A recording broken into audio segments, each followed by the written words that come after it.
Hi, I'm Kalen, Technical Training Manager at Pivot Cycles.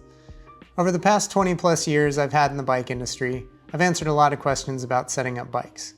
One of the most frequent questions is about setting up suspension, and today we're going to look at how to set up sag on a coil shock.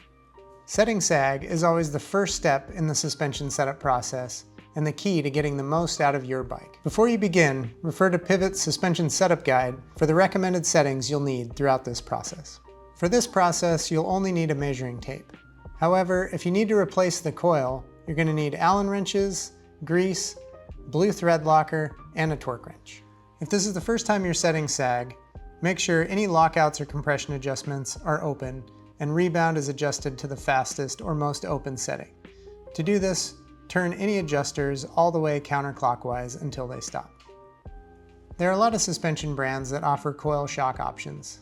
For this, we're showing Fox suspension, however, the process is similar for other brands.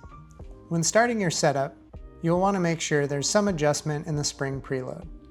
The spring may rattle if you don't have the collar tightened down on it. Fox recommends tightening the collar down until it contacts the spring and then giving it 8 clicks of preload. To measure sag on a coil shock, you can do it 2 ways. One is to slide the bumper up against the shock body. The bumper will work as a sag indicator. This method is easy when done alone, but it is difficult to measure the distance inside the spring. The second option is to measure the distance between the shock mounting bolts while seated on the bike. This method is best done with a partner. When setting sag on a coil, you'll need to know the eye-to-eye and stroke of your shock to get the correct measurement. We're looking for 27 to 30% sag on this bike. So 27 to 30% of the 65 millimeter stroke length is 18 to 20 millimeters. So if you're using the bottom out bumper, you'll want to measure 18 to 20 millimeters from the bottom of the shock body to the bumper. If you're using the eye-to-eye shock bolt measuring method, the distance you're looking for is 205 millimeters minus 18 to 20 millimeters. So the eye-to-eye distance when seated on the bike should be between 187 to 185 millimeters. With all your riding gear on and a hydration pack if you wear one, step on the pedals of the bike. Have your assistant straddle the front wheel and hold the handlebars for stability. Stand up on the pedals and bounce a few times to cycle the suspension, and then sit firmly down on the saddle. Be sure to keep your feet on the pedals and stay still while seated in the saddle. Have your assistant slide the bumper up against the shock body or measure the distance between the shock mounting bolts. Then gently step off the bike, making sure not to compress the suspension. If you're using the bumper method, dismount the bike and measure the distance between the bumper and the shock body. If your sag measurement's between 27 and 30%, you're ready to move on to setting rebound and compression. If you don't have enough sag, loosen the preload collar by turning it counterclockwise and recheck sag.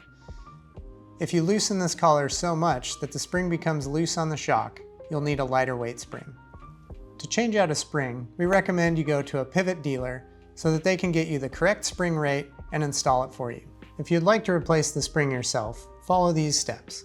Begin by putting the bike in a bike stand and placing a towel on the down tube to make sure you don't scratch the frame if you happen to drop the shock when removing it.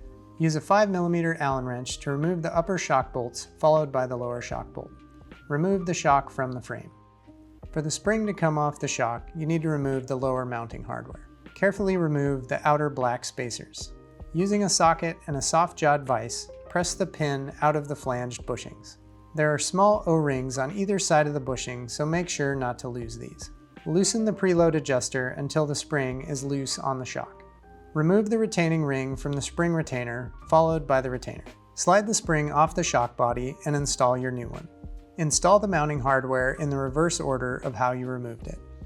To reinstall the shock, you'll want to clean the threads on the shock and the frame of any old dried Loctite or grease. Apply a small amount of Motorex Bike Grease 2000 or an equivalent to the sides of the lower shock mounting spacers. Apply a small amount of Motorex Bike Grease 2000 or equivalent to the shaft of the lower shock mounting bolt. Use a small amount of blue Loctite 243 or equivalent on the upper shock mounting threads and on the lower shock mounting frame threads. Spread evenly around the threads with a wooden toothpick. Be careful not to get any of this Loctite on the frame because it can damage the finish and paint. Install the shock into the frame and insert the shock bolts. Torque all bolts down to the torque value etched on the bolt. wipe up any excess Loctite from the frame or link. With your new spring installed, follow the process to get your proper sag set. After sag is set, you're ready for rebound and compression adjustments. Refer to Pivot's suspension setup guide for the proper settings for a new bike, or adjust to your preferred settings. For best practices when setting these adjustments, follow along with our rebound and compression setup video. Your suspension is now set and you're ready to hit the trails. Thanks for watching, and let us know in the comments if you have any questions or you have another topic you'd like us to cover.